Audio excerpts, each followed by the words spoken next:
Two roads diverged in a yellow wood. I think we have all read and loved The Road Not Taken. It's the poem quoted when you are receiving some award, some degree, some accolade, when you want people to know that you took the road less traveled by, and that has made all the difference. It really is a good poem. It manages to sell this sort of feel-good success story, something you'd say in an interview or on a stage to move your audience. We want this poem to be true. We want to believe that it is our carefully chosen path in life that made all the difference, that the path they warned us against, or the one that was unmapped, uncertain, risky, led us to where we are today, because that gives our life meaning. It gives our soul a story to wrap around. Poetry is about interpretation, sure, especially in a post-Roland Barthes landscape where author is pronounced dead.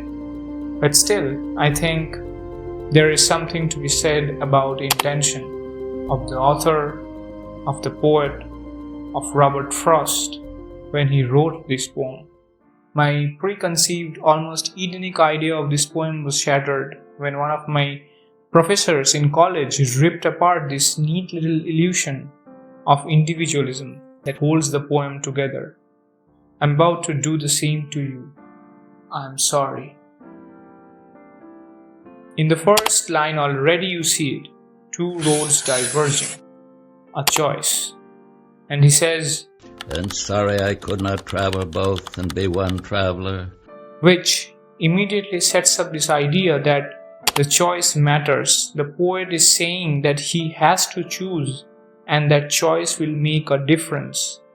Choosing one path will make him one kind of traveler, one kind of individual, while going through another will make him a different individual altogether. Watch how he builds anticipation, tension, expectation for the reader. So naturally we start thinking, this is important. Then he looks down one road, Far as I could. trying to see where it leads. And you get the sense that he's seriously considering it. Like this is a thoughtful, deliberate decision. But then, almost abruptly, Then took the other as just as fair. as just as fair. So the road he actually takes is not really different, not obviously better, just as fair as the first one he was looking at. And then he adds, Though as for that, the passing there had warned them really about the same. really about the same. This is the moment. This is the clue. He's literally telling you there is no real difference between the two roads. And he doesn't just say it once, he keeps reinforcing it. And both that morning equally lay in leaves no step had trodden black. Again, equally, no distinction, no clear indication that one is less traveled than the other. So at no point does he actually know that one road is less traveled. So what is this choice then? It's not some grand, informed, meaningful decision. It's something made in the moment. He spends time looking at one road and then just takes the other. Not because it's special, not because it's risky, just because. And then he says, Oh, I kept the first for another day. it immediately undercuts it. Yet knowing how way leads on to way, I doubted if I should ever come back. So even that idea that he might return is kind of hollow. He knows he probably won't. So this isn't a heroic choice between two meaningful paths. It's a one-time irreversible decision made without any real basis. And now the last stanza. This is where it all comes together. I shall be telling this with a sigh somewhere ages and ages hence. Notice that shift. He's now imagining himself in the future, retelling this moment. Here he says, I took the one less traveled by, and that has made all the difference. But we already know that's not true. He has already told us again and again that both roads were really about the same. And watch how he repeats the first line, only removing the word yellow.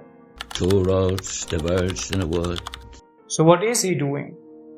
He's blatantly revealing that he will use this elaborate ruse of choice and trick his audience, just like he's tricking us right in front of our eyes. This is such poetic genius, hiding truth in plain sight. When he's saying that his choice had made all the difference, he's constructing that version of the story, almost like he knows that when he looks back, he will need his life to feel meaningful, intentional, like his choices had impact, so he will tell it that way, fabricating a spur-of-the-moment guess into a nostalgic anecdote and metaphor about the significance of choices made in life. Critic William Richard says that the speaker is admitting that choosing one rather than the other was a matter of impulse, impossible to speak about any more clearly than to say that the road taken had perhaps the better claim. He will say it with a sigh, as if it carries weight, depth, consequence. Frost himself commented on this, saying how the sigh was a mock sigh, hypocritical for the fun of the thing. At the moment of choosing, there was no real way to tell one path from the other. So the difference he talks about, it might not be something that existed then.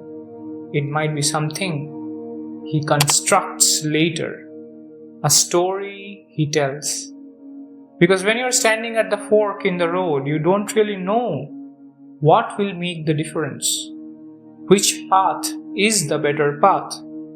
But when you look back on your life, you have to believe that the path you chose was the right one, that something did make a difference. Robert Frost wrote The Road Not Taken as a joke for a friend, the poet Edward Thomas.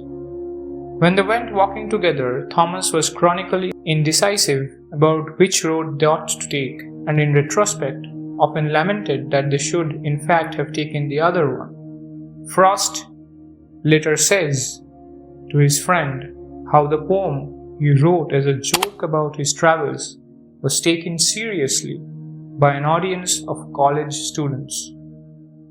So is that it then? Is the whole poem just a neat little trick, a lie in nice language about our illusion of choice? Maybe, but maybe not. Because yes, the roads were the same. Yes, the choice may have been arbitrary, but the life that followed that choice wasn't. And when he says that it made all the difference in that act, he makes it true. This is almost textbook existentialism. Meaning doesn't come from the choice itself. It comes from us, from the stories we tell about our choices.